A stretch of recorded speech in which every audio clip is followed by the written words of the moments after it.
जय गुरुदेव। जय गुरुदेव। जय गुरुदेव नाम किसका, प्रभु का पावन नाम। बाबा जय गुरुदेव जी महाराज का कहना है, शाकाहारी हो जाओगे,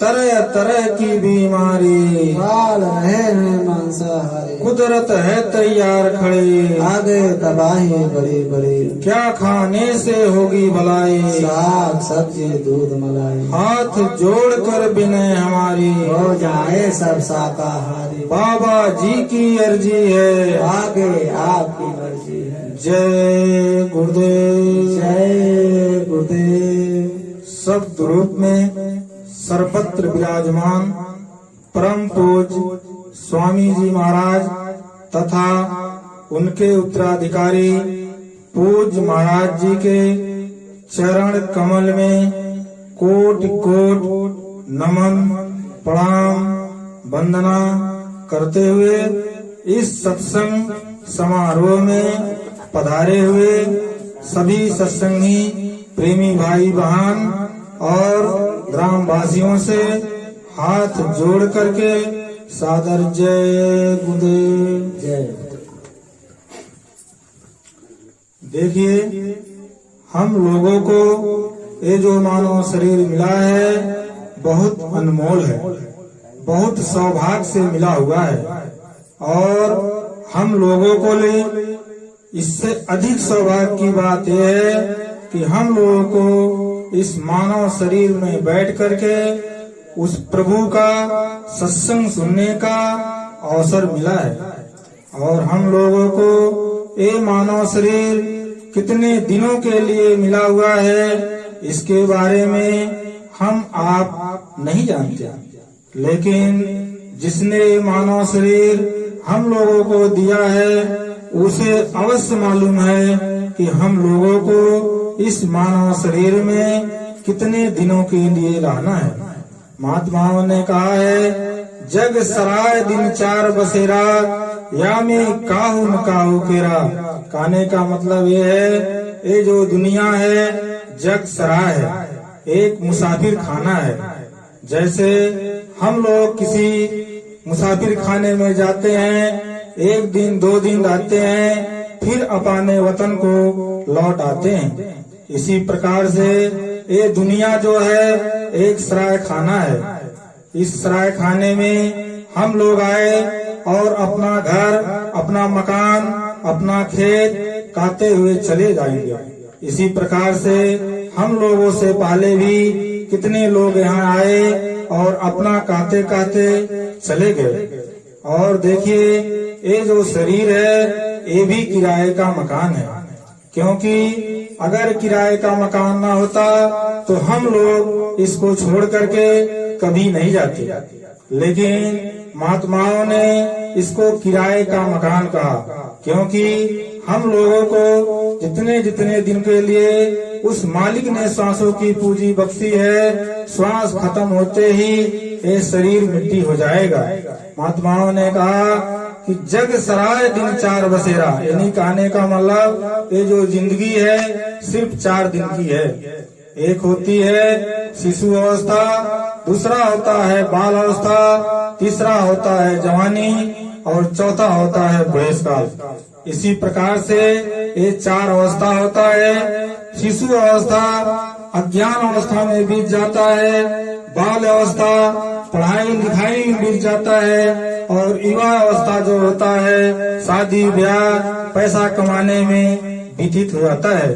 अंत समय बूढ़ेस काल आता है तो अनेक प्रकार के बीमारियां घेर लेते हैं और भगवान का भक्ति नहीं हो पाता। इसी प्रकार से एक दिन चला चली का समय आ जाता है। तो हम लोगों को चाहिए कि इसी मानव शरीर में बैठ करके कि प्रभु का याद करते रहें और भक्ति करके अच्छे महापुरुष यानी महात्मा की तलाश करके अपने जीवात्मा का कल्याण करा दें, क्योंकि महात्माओं ने कहा है ये जो शरीर है एक किराए का मकान है, इसी में बैठ करके आप प्रभु को प्राप्त कर सकते हैं। क्योंकि मानव शरीर ही ऐसी शरीर है जिसमें उस प्रभु को मिलने का रास्ता है।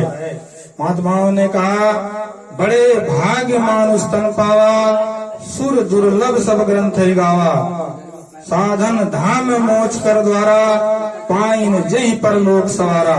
कहने का मतलब ये जो मानव शरीर है, इसको पाने के लिए देवी देवता ऋषि मुनि सब तरसते हैं कि अगर हमको भी मानव शरीर मिल जाता तो हम लोग भी इस मानव शरीर में बैठ करके उस प्रभु की भक्ति करके अपने जीवात्मा का कल्याण करा लेते। और गोस्वामी जी ने कहा, साधन धाम मोक्ष कर द्वारा, पाइन जही परलोक सवारा। यानी कहने का मतलब उस परलोक को संवारने का रास्ता सिर्फ इस मानव शरीर में है। इसी मानव शरीर में बैठ करके हम लोक और परलोक दोनों बना सकते हैं। तो हम यही कहना चाहेंगे, इस मानव शरीर में बैठ करके अच्छे महात्मा की तलाश करके अपने जीवात्मा का कल्याण करा लें। देखिए, आप लोग पूरे संसार में तलाश करिए, अगर अच्छे महापुरुष मिल रहे हैं तो आप तलाश करके अपने जीवात्मा का कल्याण करा लें। लेकिन अगर आपको कहीं नहीं मिल रहे हैं तो इतने समय पूज महाराज जी, ये जो यहाँ पर बैठे हुए हैं, मथुरा में नाम की बख्शिश दे रहे हैं। आप उनसे नाम लेकर के और नाम की कमाई कर करके अपने जीवात्मा का कल्याण करा लें। देखिए, ये जो संसार है एक कर्म भूमि है। महात्माओं ने कहा, कर्म प्रधान विश्व रच राखा, जो जस करे सो तस फल चाखा। जन्म मरण सुख दुख सब भोगा, हानि लाभ प्रिय मिलन भी होगा। काल कर्म बस होए गोसाई, बरबस रात दिवस की नाई। यानी कहने का मतलब ये जो संसार है एक कर्म प्रधान देश है। इसमें जैसा जैसा हम लोग कर्म करते हैं उसी के अनुसार भोगना पड़ता है। और जन्म मरण दुख सुख लाभ हानि और प्रिय जनों का जो मिलना है बिछुड़ना है, ये सब हमारे आपके कर्म के अनुसार से ही होता है। और जैसा हमारा कर्म जिस प्रकार से हमको ले जाना चाहता है उसी अनुसार से हम लोगों की बुद्धि काम करती है। और जिस प्रकार से ये रात और दिन एक प्राकृतिक के नियमानुसार चलता रहता है, इसी प्रकार से कर्म है। जैसा जैसा हम लोग कर्म करेंगे उसी अनुसार से हम लोगों को भुगतना पड़ेगा। देखिए, महात्माओं ने कहा है कि कर्म 3 प्रकार के होते हैं। एक होता है प्रारब्ध कर्म, दूसरा होता है क्रियामान और तीसरा होता है संचित। एक जो प्रारब्ध कर्म होती है, ये प्रारब्ध कर्म जितने इस संसार में जीव आते हैं सब प्रारब्ध कर्म लेकर के ही आते हैं। और प्रारब्ध कर्म जैसा जिसका होता है उसी अनुसार से वो भुगतता है। और क्रियामान जो कर्म होता है, जो प्रारब्ध कर्म हम लोग लेकर के आते हैं और जो भुगतते हैं, उसी प्रारब्ध के कर्म के साथ साथ कुछ हम लोग नया कर्म कर बैठते हैं, वो होता है क्रियामान कर्म। और जो क्रियामान हम लोग कर्म नया करते हैं वो किसी एक जन्म लेने के बाद जो क्रियामान कर्म जो बचा हुआ कर्म रहता है उसको नहीं भुगत पाते हैं। वही कर्म जो होता है वो संचित कर्म हो जाता है। और वही संचित कर्म हम लोगों के खाते में वही लिखा जाता है। और फिर जब हम कभी जन्म लेते हैं तो वही संचित कर्म फिर प्रारब्ध कर्म बन करके हम लोग इस धरती पे आते हैं। देखिए, महात्माओं ने कहा, अच्छा हो कर्म या बुरा कर्म हो, दोनों बेड़ी हैं।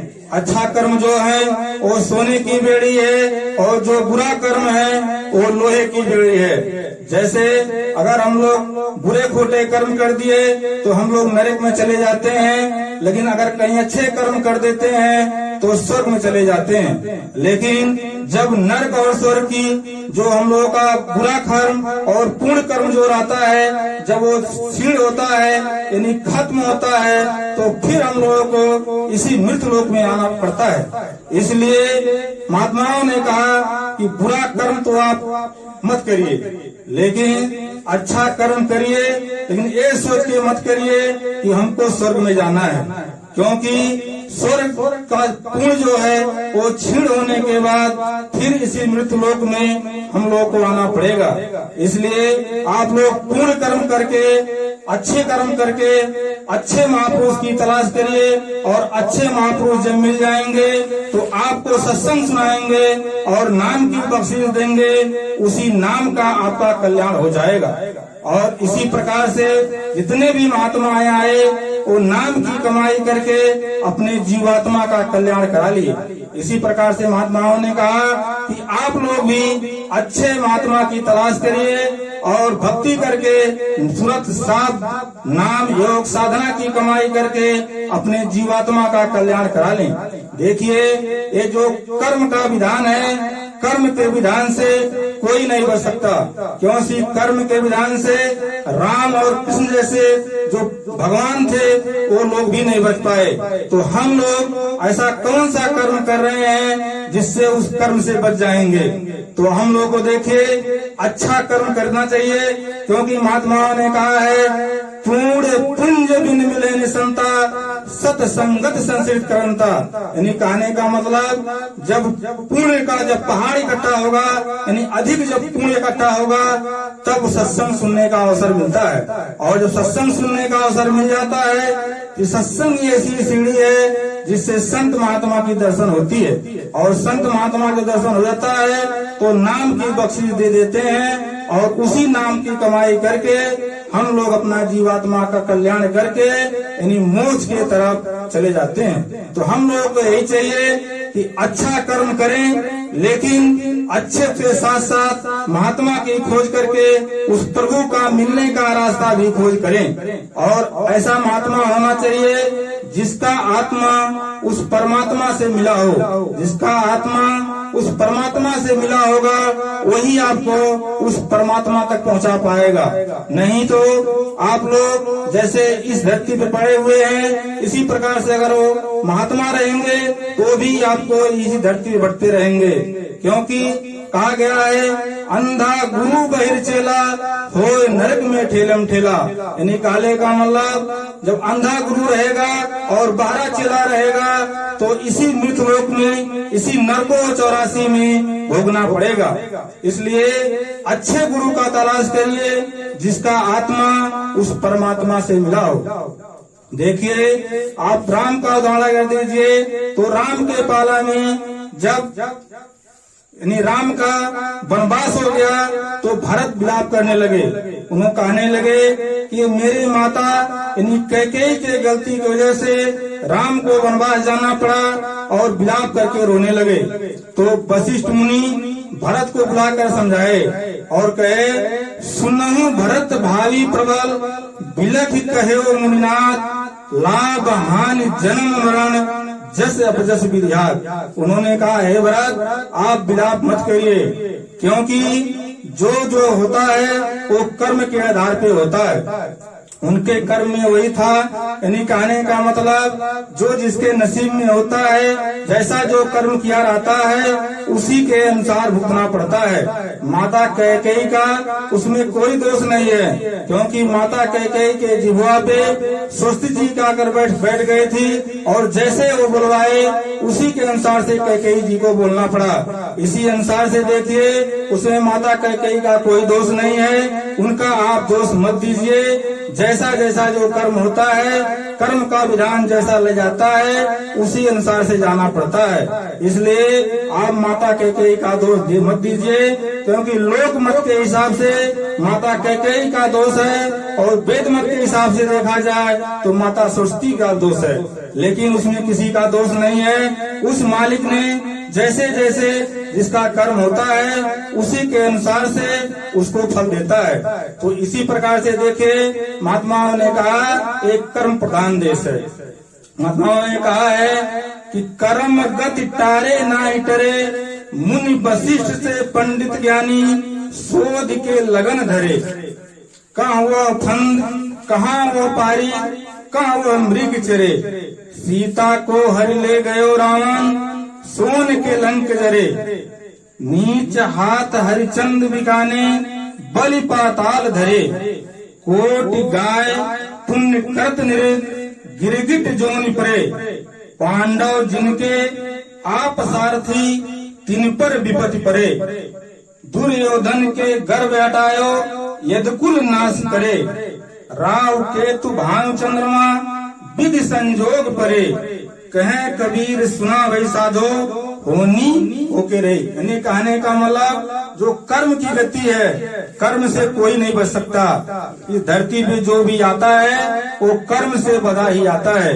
क्योंकि देखिए उस समय के ये जो मुनि वशिष्ठ मुनि थे, बहुत ज्ञानी पंडित, यानी सबसे बुद्धिमान पंडित थे। उन्होंने राम का और सीता का विवाह सबसे शुभ मुहूर्त दे करके कराया था।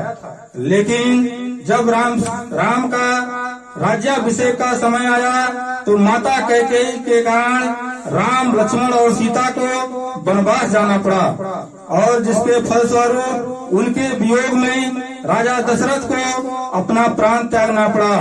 और उसी अनुरूप सीता का हरण हुआ और राम और उससे दशरथ क्या कहते हैं रावण से लड़ाई हुआ और सोने के लंक को जड़ करके खत्म हो गया।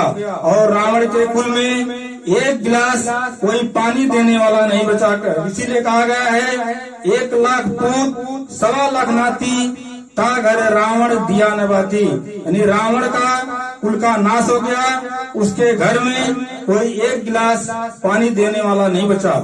इसी प्रकार देखिए एक कर्म की गति है, जैसा जिसका कर्म रहता है उसी अनुसार से उसको भोगना पड़ता है। देखिए राजा हरिश्चंद्र कितने बड़े प्रतापी राजा थे, लेकिन उनको एक चंडाल के हाथ बिकना पड़ा और अपने स्त्री और पुत्र को एक ब्राह्मण के हाथ बेचना पड़ा। इसी प्रकार से राजा बलि थे, राजा बलि को भगवान विष्णु एक बामन अवतार रख करके आए और उनसे 3 पग जमीन मांगे, और 1 पग जमीन में पूरे धरती को माप लिए और दूसरे पग में स्वर्ग आदि मंडलों को नाप लिया, और तीसरा पग फिर उनसे पूछा कि तीसरा पग मैं कहाँ रखूं। तब उन्होंने कहा सरकार मेरा ये शरीर आपको भेंट कर दे रहा हूँ। और जैसे उन्होंने उनके शरीर पे तीसरा पग रखा उनको बैकुंठ का राज दे दिया।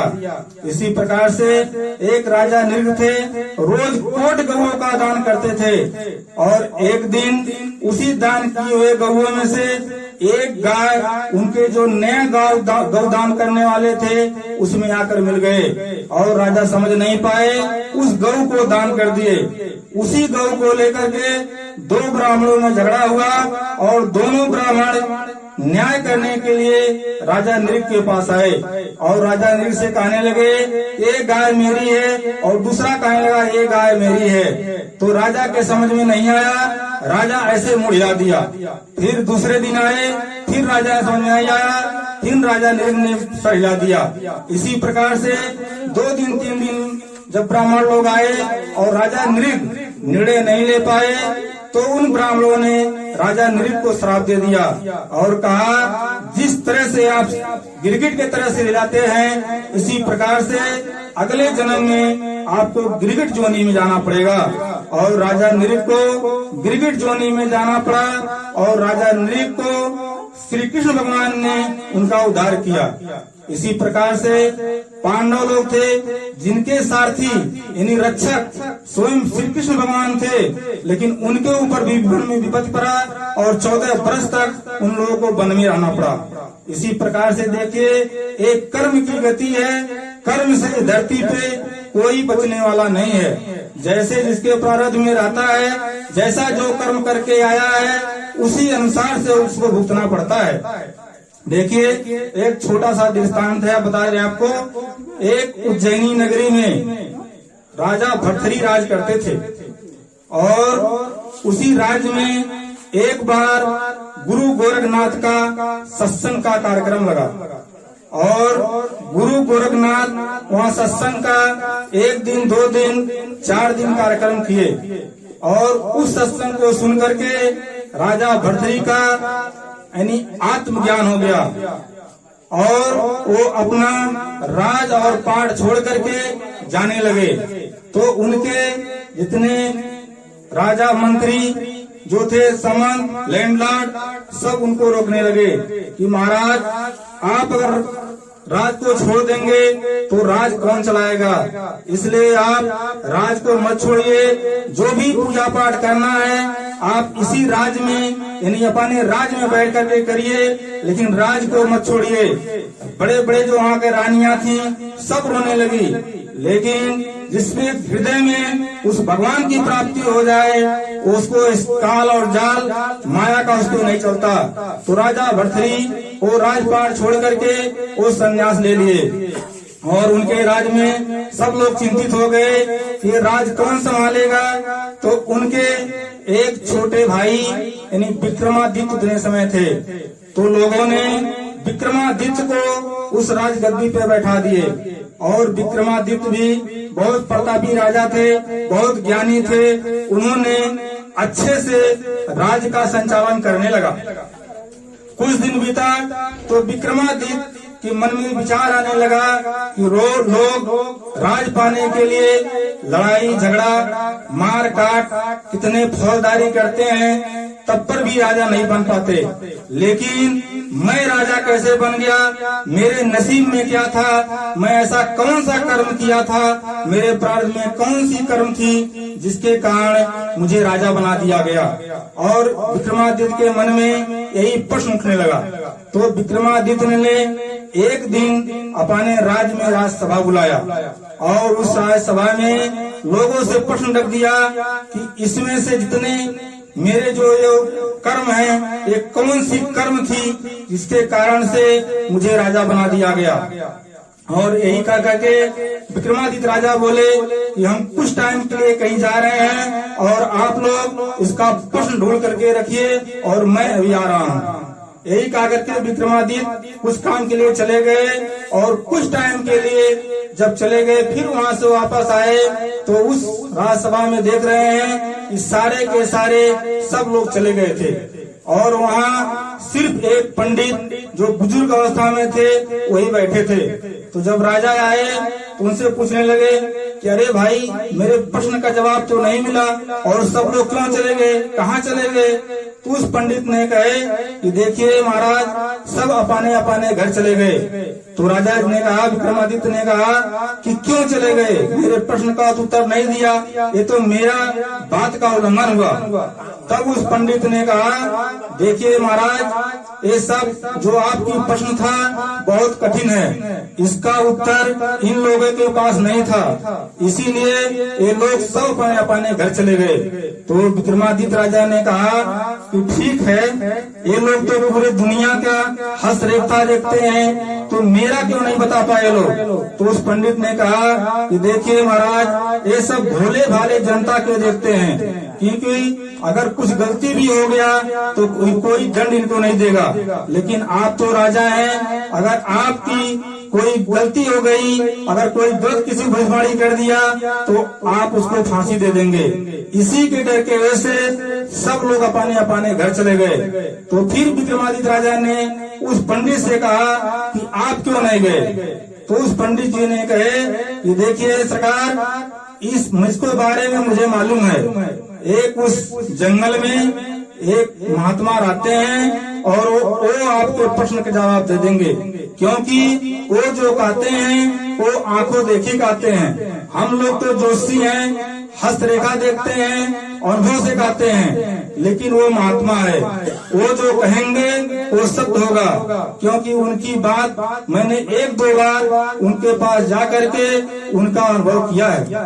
तो विक्रमादित्य ने कहने लगे कि ठीक है, अगर ऐसी बात है तो मेरे राज्य में ऐसे ऐसे महात्मा हैं, इसके बारे में मुझे नहीं मालूम था, अब हमको वहाँ पर ले पहुँचाइए। तो राजा अपना जो गाड़ी थे मंगवाए उसमें बैठ करके उस महात्मा के पास गए और जब महात्मा के पास गए तो महात्मा इसे कहने लगे, हे महात्मा मेरे ऐसे पहले कौन से कर्म थे जिसके वजह से मुझे राज्य मिला। लोग राज पाने के लिए लड़ाइयाँ झगड़ा करते हैं और मैं कुछ नहीं किया, मुझे आसानी से राज मिल गया, मेरा ऐसा कौन सा कर्म था। तब महात्मा जी ने कहा, राजा ये सब प्रपंच में आप मत पड़िए, ये सब पुराना हो गया, आप जो कर रहे हैं अपना राज करिए। लेकिन राजा कहने लगे, नहीं महात्मा जी, मुझे इसके बारे में आप बता दीजिए, आप पिछले जन्म का मत बताइए, लेकिन जो एक जन्म है इसके बारे में बता दीजिए। तब महात्मा जी कहने लगे, ठीक है राजन, मैं आपको बता रहा हूँ। तब महात्मा जी ने कहा कि देखिए राजा, आप पिछले जन्म में आपके माता पिता इसी उज्जैनी के नगरी में जो जंगल है इसी में रहते थे और बहुत आप गरीब थे। आपके घर कैसो रोटी और खाना का बसर चलता था, लेकिन एक समय ऐसा आया कि पूरे उज्जैनी नगरी में सूखा पड़ गया और उस राज्य में किसी के घर चूल्हा जलना भी मुश्किल हो गया। लोग बड़े मुश्किल से किसी प्रकार से अपना गुजर बसर करते रहे। लेकिन एक समय ऐसा आया, आपके घर 3-4 दिन चूल्हा नहीं जला था, तो आपके पिताजी ने किसी प्रकार से कहीं से आटा मांग करके लाया और 2-4 रोटी 5 रोटी जो आप लोग थे 5 रोटी बनवाए। और उस समय में आप 2 भाई और 1 बहन और 1 माता और पिता, आप लोग 5 परिवार थे और आपके घर पे 5 रोटी बनाया गया और उस 5 रोटी में 5 लोगों को बांटा गया। उसी समय पर एक भिखारी वहाँ से गुजर रहा था और वो देखा रोटी तो उसको लालच आ गई, क्योंकि वो भी बहुत दिनों से भूखा था और वो वहाँ पर रुक गया और कहने लगा, बाबूजी मुझे 1 टुकड़ा रोटी दे दीजिए, नहीं तो मेरा प्राण निकल जाएगा। तब आपके पिता ने उसको डांट दिया, भगो रोटी खाने आए, चलो यहाँ से।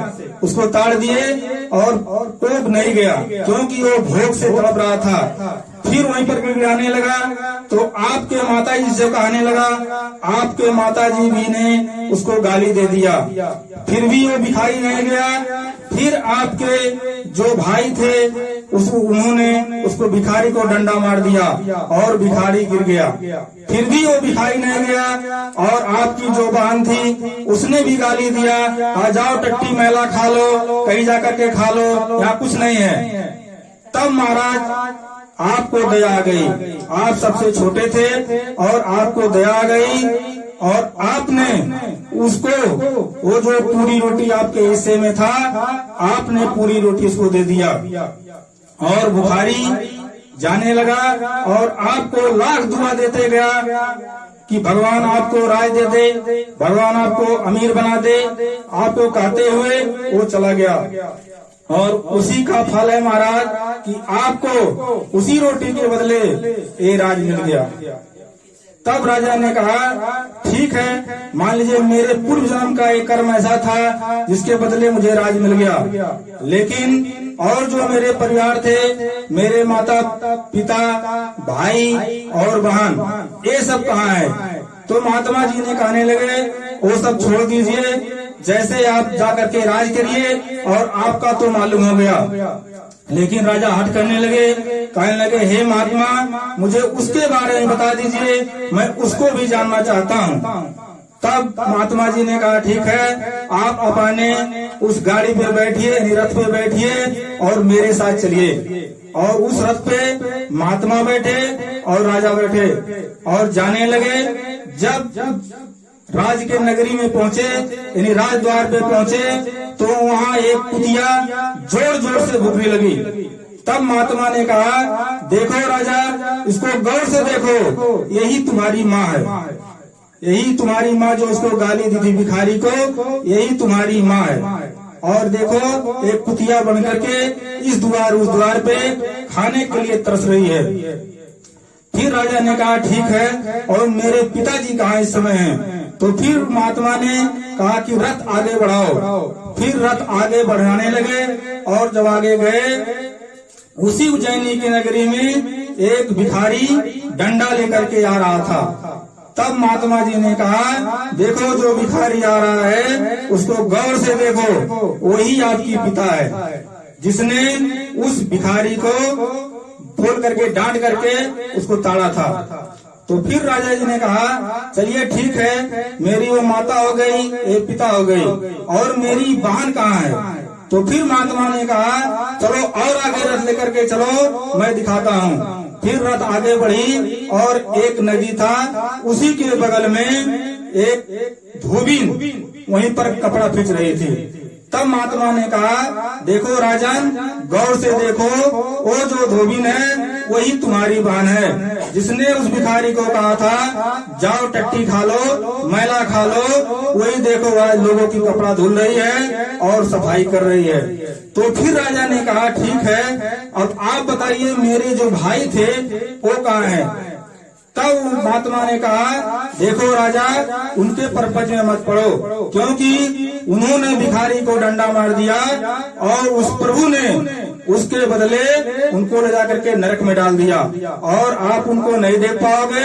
अगर आप उनको देखोगे आप मूर्छित हो जाओगे, यानी बेहोश हो जाओगे, क्योंकि वहाँ बहुत दुख पड़ता है। ऐसे ऐसे वहाँ नरक हैं जिसके देख करके आपके रोंगटे खड़े हो जाएंगे। इसलिए आप उनके मत देखिए, चाहूं तो मैं तुमको दिखा सकती हूँ, दिव्य दृष्टि दे करके मैं दिखा सकता हूँ, लेकिन आप बर्दाश्त नहीं कर पाओगे, इसलिए उन सबके परपंच में मत पड़ो, अब आप जाकर के अपना राज करो। तो देखिए हम आप लोगों से यही कहना चाहेंगे कि हमारे आपके जो प्रारब्ध में रहता है वो हम लोगों को भोगना पड़ता है। इस प्रारब्ध से कोई नहीं बच सकता, क्योंकि एक कर्म प्रधान देश है। इसीलिए देखिए अब टाइम अधिक हो गया है, और अब आप लोगों से मैं एक बात और कहना चाहूंगा कि जो लोग शाकाहारी हैं वो तो ठीक हैं, लेकिन जो लोग शाकाहारी नहीं हैं वो लोग शाकाहारी हो जाएं, क्योंकि आगे का जो समय आने वाला है बहुत खराब है। उस समय से बचने के लिए आपको शाकाहारी होना पड़ेगा, क्योंकि गुरु महाराज ने कहा कि जाकर के हर गांव में लोगों से कह दीजिए कि सब लोग शाकाहारी हो जाएं, क्योंकि उस बीमारी से बचने का सिर्फ एक ही दवा है, वो शाकाहारी होना। अगर आप लोग शाकाहारी हो जाएंगे तो आगे जो भयंकर बीमारियां आ रही हैं उनसे बच जाएंगे। नहीं तो महात्माओं ने कहा लाशें पड़ी सड़े घर घर में, उठाने वाले मिलेंगे ने, यार जमाना बदलेगा, कहें जय गुरुदेव पुकार जमाना बदलेगा, और पड़े बरसा सूखा आकाश जमाना बदलेगा, सुनते जाओ सभी नर नार जमाना बदलेगा, लाशे पे लाशे का होगा नजारा, सुनते तो जाओ संदेशा हमारा, दिल में हमारे दर्द है तुम्हारा, सुनते तो जाओ संदेशा हमारा, हमने तुम्हारे लिए जल से रचाए, गली गली में खूब पर्चे बटाए, मानो न मानो ये मर्जी तुम्हारा, सुनते तो जाओ संदेशा हमारा। माता जी हमारे गुरु महाराज कहा करते थे कि ऐसा समय आएगा, और मैंने इसके बारे में लोगों को आगाह कर दिया, और गली गली में जाकर के पर्चे बंटवा दिया, हर दीवालों में लिखवा दिया, पोस्टरों में लिखा दिया, जैकेट में लिखवा दिया, और आप लोग मानो न मानो ये आपकी मर्जी है। अगर आप नहीं मानोगे तो प्रकृति इसकी सजाएं देंगी। 1 रुपए की दवा 100 रुपए में नहीं मिलेंगे, डॉक्टर लोगों को दवा इलाज करने से नहीं दवा करेंगे, और लोग डॉक्टरी छोड़ करके भाग जाएंगे, क्योंकि जिसको छुएंगे उनको खुद डॉक्टरों की मरीज हो जाएगी। इसलिए आगे का समय बहुत खराब है। फिर महात्माओं ने कहा कि राख बनेंगे महानगर तक एटम के अंगारों से, और पत्ते पत्ते झुलस जाएंगे विश्व युद्ध टंकारों से, मानव की क्या पेश चलेगी, अंबर तक फट जाएगी, ए धरती का सारा यागन लाशों से पड़ जाएंगी, महाशक्तियां दुनिया भर की मिट्टी में मिल जाएंगी, क्रूर बेधर्मी मानव की तब अखिल ठिकाने आएगी। अगर आप लोग ऐसे नहीं मानोगे तो प्रकृति अपना तमाशा दिखाएगी, कहीं भूचाल आ जाएगी, कहीं आंधी आ जाएगी, कहीं तूफान आ जाएगी, कहीं बाढ़ आएगी, कहीं सूखा पड़ जाएगी, तो आप लोग खुद मान जाएंगे। इसलिए समय रहते इसका बचाव कर लीजिए। जैसे आपकी बरसात समय आने वाली होती है तो उससे पहले आप लोग छान छप्पर छा करके रेडी कर देते हैं। इसी प्रकार से उस समय से बचने के लिए पहले से ही आप लोग आगाह हो जाए और शाकाहारी होकर के उस प्रभु का याद करने लगे और अच्छे महात्मा की तलाश करके अपने जीवात्मा का कल्याण करा लें। अब देखिए, यही कहते हुए अपने वाणी को हम विराम देना चाहते हैं। अगर हमारे कहने में किसी को किसी प्रकार का ठेस लगा होगा तो आप छोटा बच्चा समझ के हमको माफ कर देंगे और प्रेम से मालिक का नाम लीजिए। जय गुरुदेव, जय गुरुदेव।